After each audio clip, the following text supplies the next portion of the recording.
When I became the pastor here for Preaching and Vision in 1980, I inherited a World Missions Conference.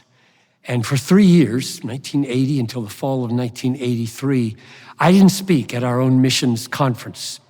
There was a guest speaker at the front of the week, guest speaker at the back of the week, and I was basically an observer for 3 years. And then the Committee for Missions asked me, would I speak at the second of those missions messages during our missions conference in the fall of 1983.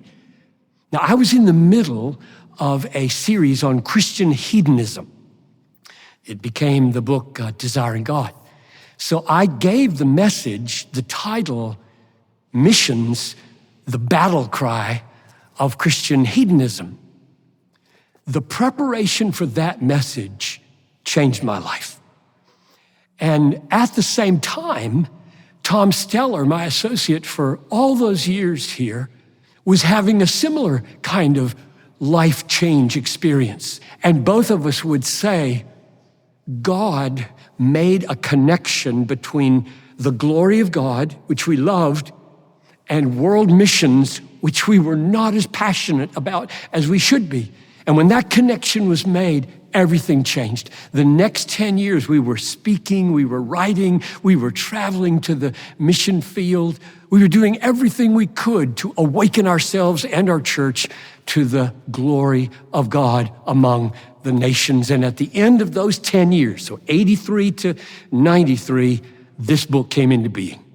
So 1993, Let the Nations Be Glad, the Supremacy of God in Missions. So this is the 30-year anniversary of this book as the capstone of everything I was seeing in the Bible and learning about missions and coming awake to because of God's work in my life. It blew me away more than any other book with surprise at how God used this. And the reason is because I'm just a pastor.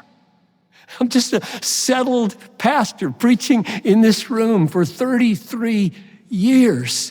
Why would a settled local pastor who's never been a missionary, I've never crossed a culture, learned a language, embedded myself in to plant the church, win disciples from another people, I've never done that. Why would God use me to write a book that is useful?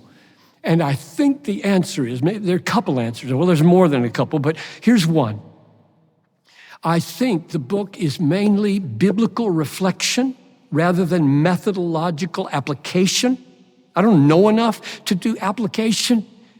And people have found that meditation on suffering in missions, meditation on prayer in missions, meditation on worship in missions was life-changing. And it was for me as well. And maybe another reason would be that we don't sugarcoat anything in this book. Tom Steller wrote the epilogue for it. That's why I say we. We know that it's going to cost martyrs to finish the Great Commission. There's no effort to present missions as romantic. Go find your dream among the peoples. It's going to be very, very costly. Maybe one last thing that's been surprising and amazing to me. Through all these years, there's really only a couple of sentences that people have ever quoted back to me from this book. And it's the first sentences in the book. Missions exists because worship doesn't. Missions is not the ultimate goal of the church. Worship is the ultimate goal of the church. So when the elect are gathered around the throne forever and ever from all the peoples and tribes and tongue and nations, missions will be no more and worship will last forever. Those are the sentences that come back to me. And so if God is pleased to take a big book and have 3 sentences remembered so that lives are changed, so be it. So that's my prayer. I pray that for another 30 years, maybe, God would be pleased to stir up his church for the cause of global missions to his glory.